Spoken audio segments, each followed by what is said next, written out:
Assalamualaikum warahmatullahi wabarakatuh. Perkenalkan, saya Ulfarianti Mahmuda, dan pada kesempatan kali ini saya akan mencoba menjelaskan kepada kawan-kawan semua mengenai materi digitalisasi pengembangan proses pembelajaran dalam kelas. Oke, selanjutnya kita akan membahas mengenai proses pembelajaran.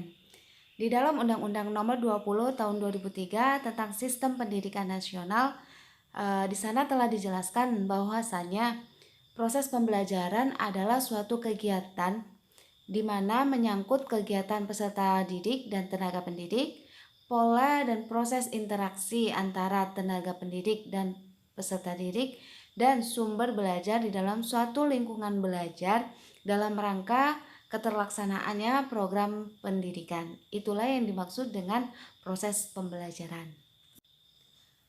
Di sini saya sudah menyajikan tentang pendeskripsian mengenai digitalisasi. Digitalisasi ini sendiri merupakan suatu istilah untuk menjelaskan proses peralihan media. Proses peralihan yang dimaksud yakni adalah proses peralihan dari media cetak, video, ataupun audio menjadi bentuk digital. Sedangkan dalam pengertian pengembangan itu sendiri merupakan suatu sistem yang baru menggantikan sistem yang lama baik secara keseluruhan ataupun hanya memperbaiki sistem yang sudah ada.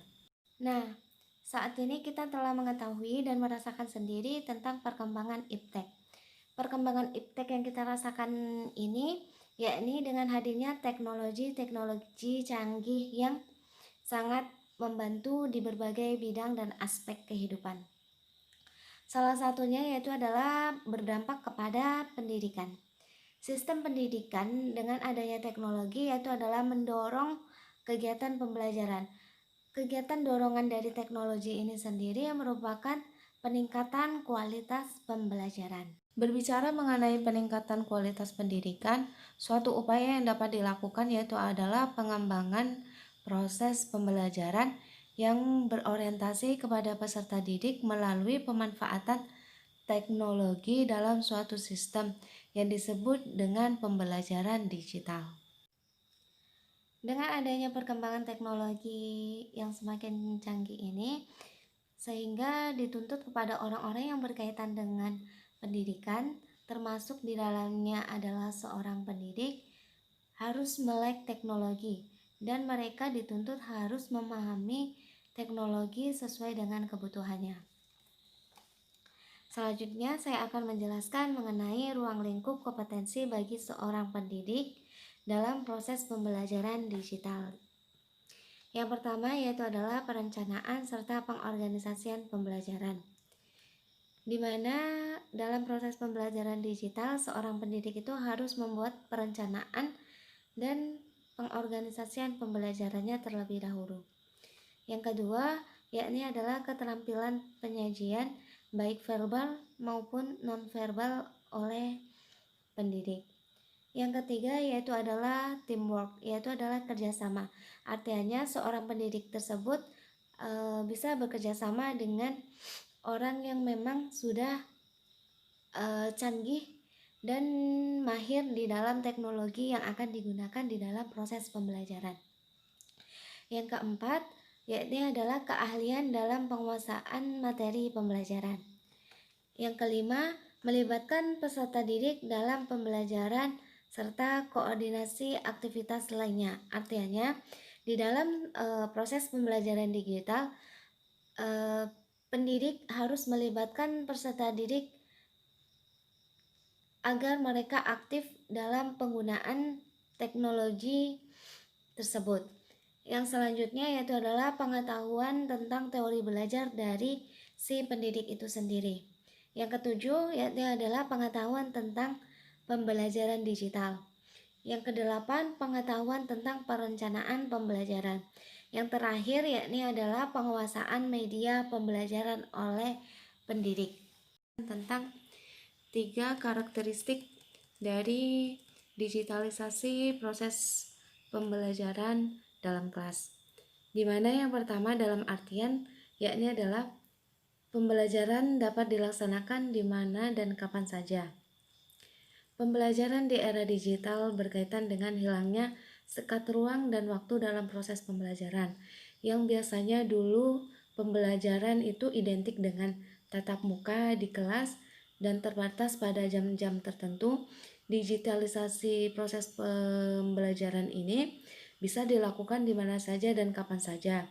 Dan kini telah hadir berbagai aplikasi yang memungkinkan pembelajaran tidak hanya dilakukan di sekolah saja. Contohnya seperti dengan menggunakan e-learning, Google Classroom, ataupun seperti saat pandemik saat ini menggunakan Ruang Guru, Zenius, dan lain-lain sebagainya.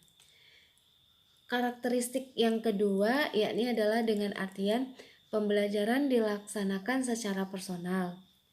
Dengan adanya digitalisasi dalam proses pembelajaran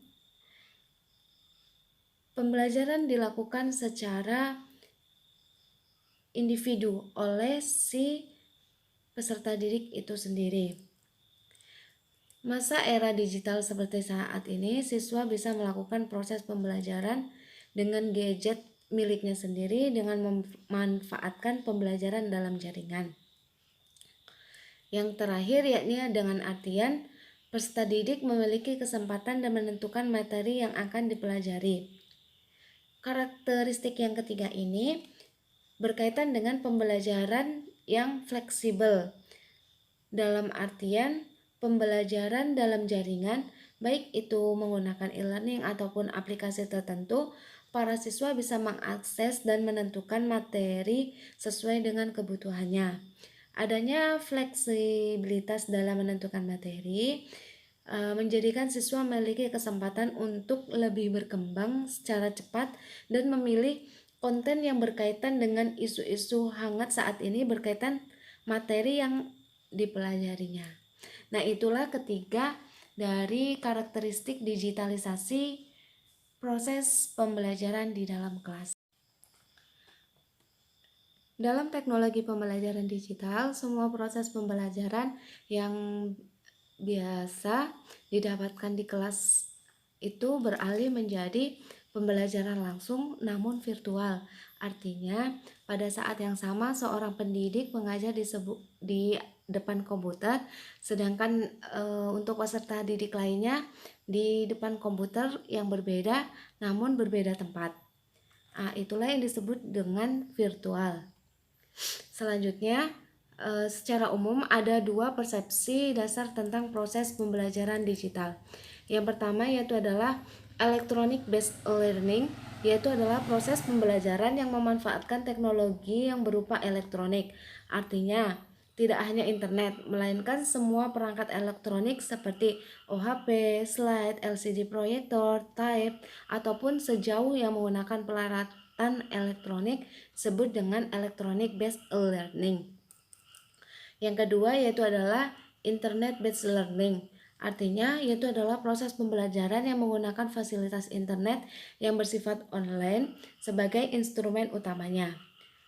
Artinya pembelajaran dalam mengakses materi itu tidak terbatas oleh jarak, ruang, dan waktu. Bisa dilakukan kapan saja dan di mana saja. Hal ini disebut dengan daring atau sistem dalam jaringan. Pembelajaran internet based learning ini memiliki 3 karakteristik. Yang pertama yaitu adalah daring, yakni diselenggarakan melalui jaringan web. Yang kedua yaitu adalah masif, artinya suatu pembelajaran tersebut jumlah peserta belajarnya itu tidak terbatas karena diselenggarakan melalui jaringan web. Yang terakhir yaitu adalah terbuka sistem pembelajarannya, artinya tidak ada persyaratan pendaftaran khusus bagi pesertanya. Siapa saja dengan latar belakang apa saja bisa dan berhak mengikuti pembelajaran secara daring. Nah, itulah sekian dari penjelasan saya mengenai materi digitalisasi pengembangan proses pembelajaran dalam kelas. Kurang dan lebihnya saya mohon maaf. Wabillahi taufik wal hidayah. Wassalamualaikum warahmatullahi wabarakatuh.